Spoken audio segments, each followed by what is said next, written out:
오늘은 열왕기상 18장 41절부터 46절까지 말씀으로 손바닥만한 구름에서 큰 비를 보라는 제목으로 하나님의 말씀을 전하고자 합니다.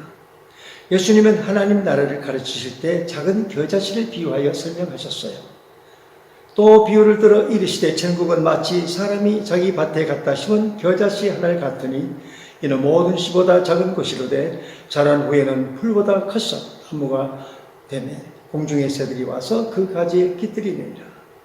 예수님은 믿음을 겨자씨 하나로 비유하여 너희 믿음이 겨자씨 하나만큼만 있어도 이 산을 명하여 여기서 저리로 옮겨지라 하면 옮겨질 것이라고 하시며 믿음만 있으면 못할 것이 없으리라고 하셨습니다.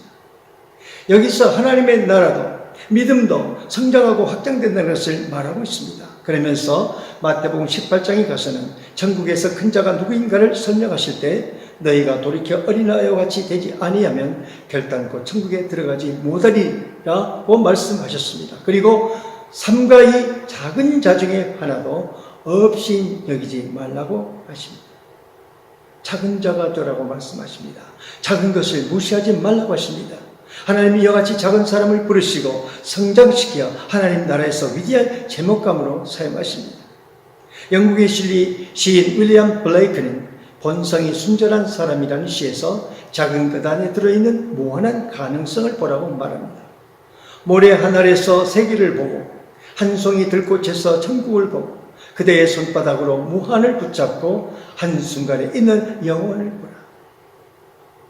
예수님의 겨자씨 비유가 말하는 것은 하나님의 나라는 겨자씨가 자라서 큰 나무가 되는 것과 같다고, 즉 시작은 미약하지만 나중에는 창대하게 될 것을 말하고 있습니다.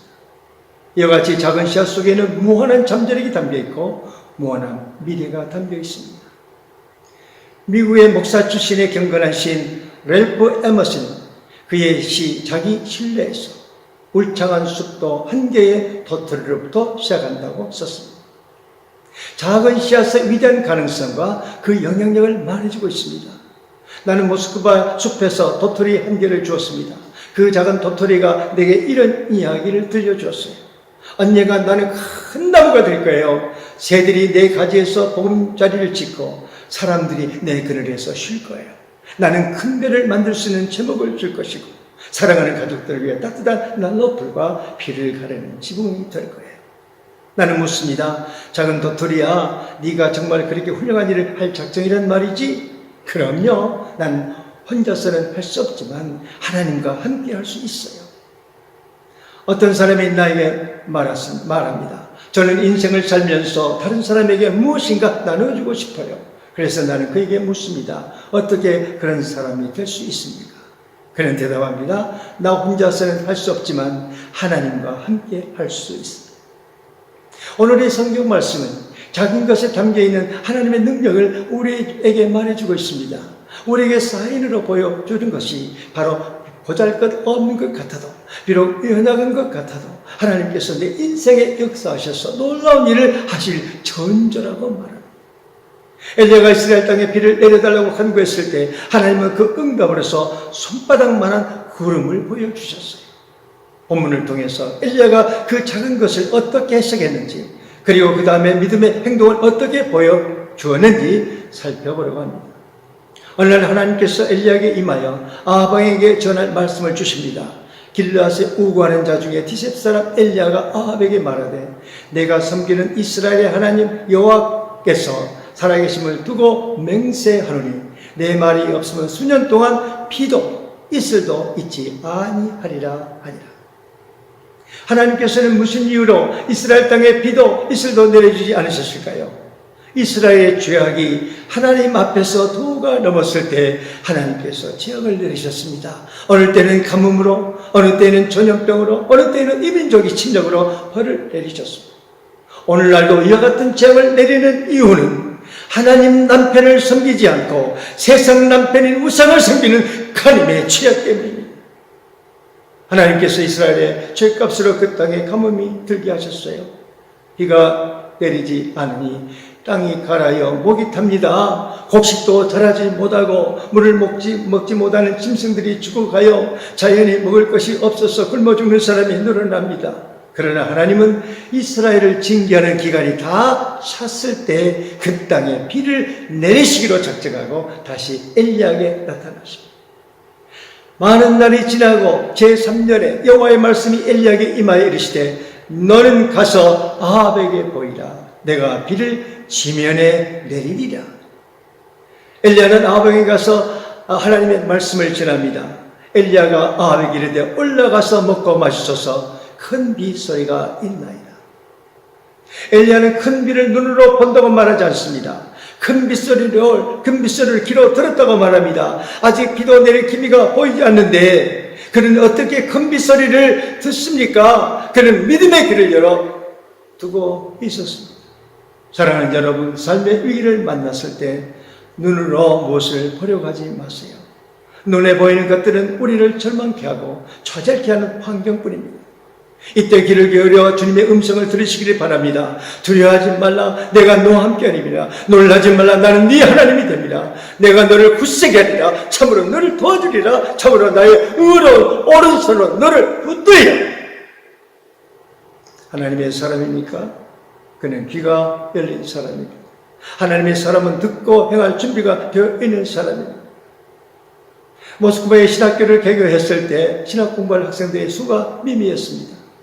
모집관계를 내면 혹시 오지 않을까 싶어 기독교 잡지에 매월 광고를 냈습니다. 6개월 연속 광고를 냈지만 효과가 없었어요. 다만 기숙사가 있느냐, 장학금은 얼마나 주냐는 그런 질문뿐이었습니다. 그 무렵 저는 아세시의 성자 프란시스 전기를 읽었습니다. 프란시스는 조그만 집에서 몇 명의 제자들을 모아 가르치면서 세상의 수많은 사람들이 이곳으로 몰려오는 발자국 소리를 듣는다고 말합니다. 이 말에 감명을 받은 저는 신학생들이 몰려오는 발자국 소리를 들려주시옵소서 이렇게 기도하기 시작했습니다. 보기를 사모하는 것보다 듣기를 사모했습니다. 마침내 하나님께서는 나의 기도에 응답하시고 장래 러시아 교회 지도자가 될 만한 사람들을 보내셨습니다. 그 가운데는 러시아 연방 하나님의 성의 총회장도 나오고 러시아 오수절 총회 부총회장도 각자에게 감독될 사람들을 보내주셨습니다. 성경학교나 바이블 칼리지를 운영하고 교수 사역을 할 수 있는 영적 엘리트들을 보내주셨습니다. 보는 눈도 하나님이 열어주시고 듣는 귀도 하나님이 열어주십니다. 믿음으로 보는 대로 믿음으로 듣는 대로 이루어지시는 하나님이십니다. 할렐루야. 주님을 찬양합니다. 하나님은 엘리야에게 네가 이 산으로 올라가 열심히 간절히 기도하면 내가 비를 내려주겠다고 말씀하지 않으셨어요. 다만 비를 내려주신다고 약속하셨습니다. 기도란 약속을 믿고 시작하는 것입니다. 약속하셨으니 이루어달라고 간청하는 것이 기도입니다. 엘리야는 아합에게 올라가서 먹고 마시소서 큰 빗소리가 들리나이다. 큰 빗소리가 있나이다 하며 곧 비가 내릴 것이라고 하나님의 말씀을 전하고 나서 갈멜산으로 올라갑니다. 비를 내려달라고 기도하기 위해서 올라갔습니다. 하나님께서 비를 땅에 내려주셨다고 약속하셨으니 그냥 기다리기만 하면 비가 올 텐데 왜 굳이 그는 기도하러 산에 올라갔을까요? 하나님은 이미 성경을 통하여 말씀하셨습니다. 에스겔 36장 36절부터 38절에서 나 여호와가 말했으니 이루리라 이렇게 선언하시면서 그러나 이루어지기를 내게 구하여야 할지니라 이루어지도록 기도해야 할지니라 말씀하십니다. 약속한 것이 이루어지려면 그 약속한 것을 받기 위해 기도해야 한다는 것입니다. 기도하지 않아도 약속하셨으니 일정한 때가 되면 하나님이 알아서 하시겠지 이게 아니라는 거예요. 갈멜산에 올라간 엘리야는 땅에 꿇어 엎드려 그의 얼굴을 무릎 사이에 넣고 기도하기 시작합니다. 아마 엘리야는 이렇게 기도했을 겁니다. 아브라함과 이삭과 야곱의 하나님이 저에게 비를 내려주시겠다고 약속하셨습니다. 그러니 구름과 비를 보내주시옵소서. 이 땅에 다시 열매가 맺게 하여 주시옵소서. 지체하지 마시고 비를 내려주셔서 주의 백성들이 다시 한번 주의 선하심을 기뻐하게 해 주시옵소서. 엘리야는 담대하게 그리고 끈질기게 기도했습니다. 기도하고 나서 그는 사원에게 올라가서 바다를 바라보라고 말합니다. 그러나 엘리야의 사원은 그냥 아무것도 보지 못하고 돌아왔습니다. 그렇지만 엘리야는 하나님의 뜻이 반드시 이루어지려는 것을 알고 있었어요. 그는 다시 한번 부르짖습니다. 이번에는 자신의 기도를 들어주신 하나님께 감사드리고 간절하게 기도합니다. 그리고 사원을 두 번째로 갈멜살 꼭대기로 보냅니다. 엘리야의 사원은 똑같은 답을 가지고 돌아와요. 아무것도 보이지 않습니다. 대부분의 사람들은 첫 번째 보고에는 포기하지 않아도 두 번째 보고를 듣고는 포기하기 일쑤입니다. 엘리야는 다시 한번 하나님의 보좌로 나아갔어요. 세 번째로 사원을 다시 산꼭대기로 보냅니다. 이번에도 답은 똑같았어요. 네 번째, 다섯 번째, 여섯 번째, 일곱 번째까지 똑같이 지시합니다. 사원은 일곱 번째에 올라갔다 온 후에 구름이 있습니다. 사람 손바닥만한 구름이 바다에서 올라오고 있습니다. 손바닥만한 작은 구름에서 기대하던 장대비가 내릴 수 있을까요? 그러나 엘리야는 거기서 간구를 멈췄어요. 자기 기도가 응답됐다는 것을 알았기 때문입니다. 그리고 자신만만하게 아합에게 전하러 갑니다. 비에 막히지 않도록 마차를 갖추고 내려가소서 하라 하니라. 그리고 그의 믿음대로 큰 비가 내리기 시작합니다. 본문 45절에 조금 후에 구름과 바람이 일어나서 하늘이 캄캄해지며 큰 비가 내리는지라. 할렐루야. 오직 주님만이 하실 수 있습니다. 주님을 찬양합니다. 엘리야는 7번 기도하고 7번 사원을 보냈어요. 아주 끈질기게 요청했어요. 그는 반드시 응답받겠다는 결심이 확고했습니다. 오늘 여러분이 이렇게 끈질기게 기도한다면 하나님께서 안 들어줄 이유가 없을 것입니다. 야곱의 말에 귀를 기울여 보십시오. 의인의 간구는 역사하는 힘이 큼이니라. 의인은 누구입니까? 의인은 그리스도의 피로 씻음받은 사람입니다. 죄를 깨끗이 씻음받은 사람이란 예수를 믿고 회개한 사람입니다.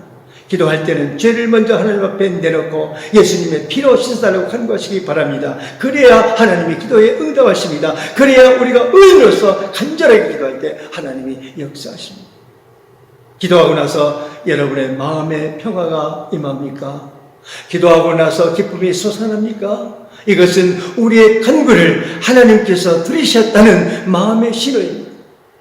로마서 8장 16절에 성령이 친히 우리의 영과 더불어 증언하시나니, 바로 성령께서 응답의 사인으로 마음의 평안과 기쁨을 주시는 것입니다. 당신이 기도하고 마음의 평안이 온다면 그것은 바로 작은 구름입니다. 큰 비가 내릴 신호입니다. 우리의 기도에 하나님이 역사하시는 증거입니다. 엘리야처럼 여러분에게 작은 구름 같은 사인이 있습니까? 그러면 엘리야처럼 기도를 멈추고 행동으로 들어갈 수 있습니다. 여러분이 위기를 맞이했을 때, 문제에 뒤엉키고 꼼짝달싹 못하게 됐을 때 간절히 기도할 것입니다. 하나님은 기도의 응답으로 사인을 보여주세요. 어떻게 문제를 풀어갈지 신호를 보내주십니다. 성령께서 하시는 일이 과감하게 행동을 시작하시기 바랍니다. 이것을 놓쳐서는 안 됩니다. 하나님께서 찬스를 주시는 것입니다. 심으라면 심으십시오. 많이 심으면 많이 거두겠습니다. 당신 자신을 드리려고 하시면 드리세요. 우주와 당신의 생명의 주인이신 하나님은 당신으로부터 인격적인 대우를 받기 원하십니다. 하나님은 엘리야의 기도를 들으시고 3년 반 동안 가뭄이 든 땅에 큰 비를 내려주셨습니다. 여기서 우리는 그로부터 기도의 원리를 배울 수가 있어요. 야고보는 엘리야의 능력 있는 기도에 대하여 그가 우리와 전혀 다른 특별한 사람이라고 말하지 않습니다. 기도의 능력자 엘리야는 우리와 성정이 같은 사람이라고 분명히 밝히고 있습니다. 우리처럼 엘리야 역시 믿음이 흔들릴 때도 있었습니다. 우리처럼 로뎀나무 아래서 좌절할 때가 있었고 두려움도 있었습니다. 그래서 자신의 생명을 제발 가져가 달라고 간구하기까지 했습니다. 그는 우리와 똑같은 본성을 가졌어요. 우리와 다른 점이 있다면 그것은 믿음의 차이일 뿐입니다. 믿음이란 작은 징조만 보아도 거기에서 큰 비를 보는 것입니다. 그리고 장대비가 쏟아지는 기적을 볼 것입니다. 여러분은 작은 믿음을 가졌어 날마다 베푸시는 하나님의 기적을 날마다 경험하지 않습니까? 나의 힘으로 하는 것이 아니라 믿음의 주인이신 하나님이 하시는 거예요. 예수님은 이루어질 때까지 계속해서 간구하라고 말씀하십니다. 누가복음 11장 9절에 내가 또 너에게 이르노니 구하라 그러면 너에게 주실 것이요 찾으라 그러면 찾아낼 것이요 문을 두드리라 그러면 너에게 열릴 것이요 예수님은 우리에게 끈질기게 구하고 찾고 두드리라고 하십니다. 주님은 우리가 기도한 후에 빈손으로 돌려보내기를 원하지 않으십니다. 그래서 응답받을까지 낙심하지 말고 끈질기게 기도하라고 불쌍한 과부와 불의한 재판관의 얘기를 우리에게 들려주십니다. 불쌍한 과부가 억울한 일을 당하여 재판관을 찾아갑니다. 그 재판관은 불의하여 뇌물을 주는 자의 편에 서는 사람입니다. 과부는 아침에도 저녁에도 날마다 그를 끈질기게 찾아갑니다. 마침내 재판관은 두 손을 들고 말합니다. 이 과부가 나를 번거롭게 하니 내가 그 원한을 풀어주리라. 그렇지 않으면 늘 와서 나를 괴롭게 하리라. 예수님은 그 얘기를 마치고 불의한 재판장의 말한 것을 들으라. 하물며 하나님께서 그 밤낮 부르짖는 택하신 자들의 원한을 풀어주지 아니하겠느냐고 말씀하십니다. 과부는 아주 끈질기게 간청하여 재판관을 지치게 만들었어요. 예수님은 우리가 하나님께 어떻게 간구해야 되는지 말씀하시고 싶어서 이 비유를 얘기하셨습니다. 밤낮 부르짖는 하나님의 백성에게 어떻게 지체할 수 있겠느냐? 하나님은 불의한 분이 아니다. 하나님은 우리를 위하신 분이다. 그러므로 그 과부처럼 끈질기게 구하면 속히 응답하실 것이다. 이런 뜻입니다. 기도하면서 가만히 앉아서 기다리지 말고 열려야 할 문을 두드려 찾고 싶은 것을 찾을 때까지 찾으라. 믿음을 행동으로 보이라는 것입니다. 오래전에 아내가 자궁 외 임신을 한 적이 있었어요. 우리는 그 사실을 알지 못하고 세브란스 병원에 갔었는데 의사는 소화가 안 되어 배가 아픈 것이라고 진단했습니다. 소화 약만 먹고 거의 까무러져 죽게 되었을 때 찾아간 교회 장로님 의사는 자궁의 임신이니 속히 큰 병원에 가야 한다고 했습니다. 한시가 급하다고 합니다. 안에서 핏줄이 터지면 생명이 위험하다는 것입니다. 가까운 영등포 성모병원에 갔더니 즉시 발목에 동맥을 끊어 혈액 압박을 줄이고 나서 당장 수술해야 하니 수납하라는 것입니다. 내일 아침까지 입원비와 수술비를 낼 테니 지금 당장 수술해 주세요 라고 사정해서 그날 밤 자정에 수술에 들어갔습니다. 사실 당시에 나는 돈을 마련할 일이 없었습니다. 그 당시에는 의료보험 제도도 없었습니다. 나는 하나님께 살려달라고 간구하고 나서 어떻게 수술비를 마련할까 생각하다가 원고를 쓰기 시작했습니다. 바로 그날 낮에 원고 청탁으로 받은 성금으로 수혈할 비를 구입했거든요. 그래서 조금이라도 원고를 더 만들었어. 출판사에 내일 갖다 주고 사정 얘기를 해서 수술비를 마련할 계획이었어요. 나는 이 수술이 잘 될 것으로 믿고 200자 원고지를 채우고 있었습니다. 수술실 밖 복도에서 이런 방법에 원고 쓸 정신이나 있느냐? 참 도가다가하며 핀잔도 받았습니다. 나는 내일 해야 할 것이 있고 오늘 해야 할 것이 있다고 생각하면서 원고지를 메꾸어 갔습니다. 그날 밤 아내가 수술하는 중에 새벽 동이트기까지 200자 원고지 50매를 탈고했습니다. 기도하면서 찾을 때까지 찾고 기도하면서 열릴 때까지 녹하는 믿음대로 행동해야 하는 것이 참된 믿음이 아니겠습니까? 하나님께서는 우리에게 큰 제목 기도에만 관심을 가지시는 분이 아닙니다. 일상생활에서 소소한 부분에서도 기도하기를 원하십니다. 하나님은 우리의 삶의 모든 부분을 보살펴 주시는 분이기 때문입니다. 어느 해 초가을에 우리 교회에서 야외 예배를 드리기로 했습니다. 외국에서 사는 교민 성도들, 중국 조선족 성도들에게 간혹 속을 후련하게 드러낼 기회가 필요했어요. 목적지는 모스크바에서 150km 정도 떨어진 노브이 예루살렘 성당, 새 예루살렘 성당이었습니다. 거긴 호수가 있고 들판이 있어서 피크닉 예배를 드리는 데는 안성맞춤이었습니다. 그런데 토요일부터 날씨가 심상치 않았어요. 한 주간 내내 계속 짙은 구름이 끼어 있었어요. 그리고 주일에는 비가 온다는 예보였습니다. 연기하지 않느냐 이런 성도들의 전화도 있었지만은 내일 날씨는 괜찮을 것이니 출발하자고 했습니다. 환경에 따라서 목사의 계획이 바꾼다는 인상을 심어주고 싶지 않았습니다. 교회에서 정하면 반드시 지킨다. 이것이 저의 목회 방침이었거든요. 아침에 주문한 버스를 기다렸는데 벌써 빗방울이 조금씩 떨어졌어요.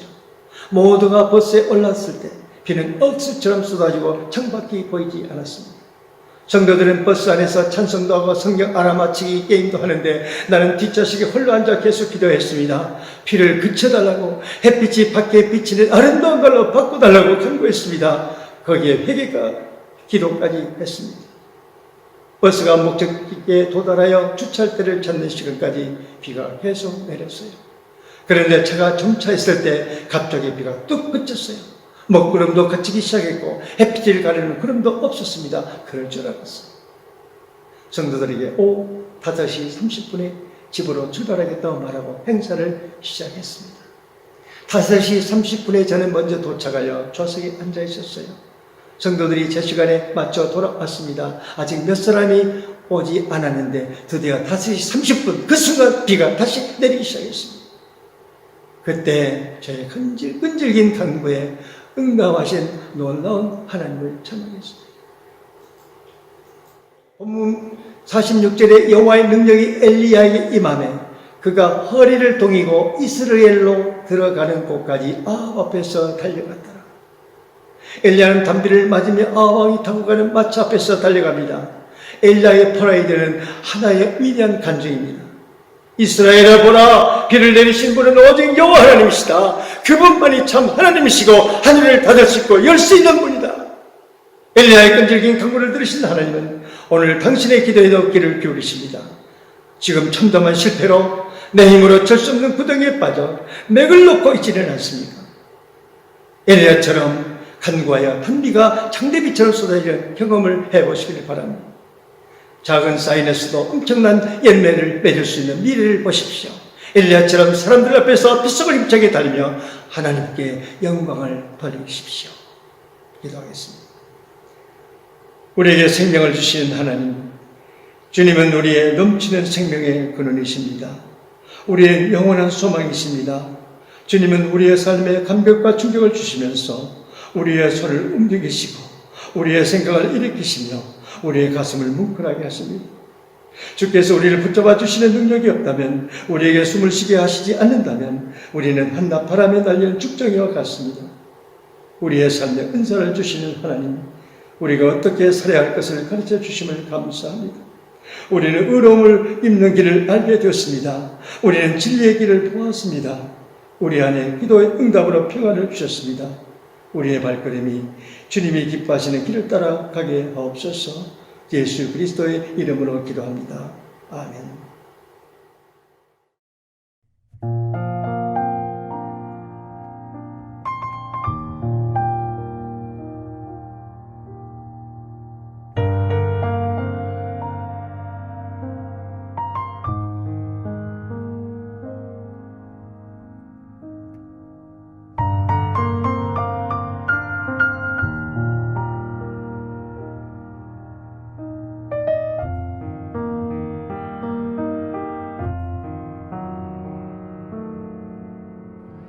Sweet hour of prayer, sweet hour of prayer that calls me from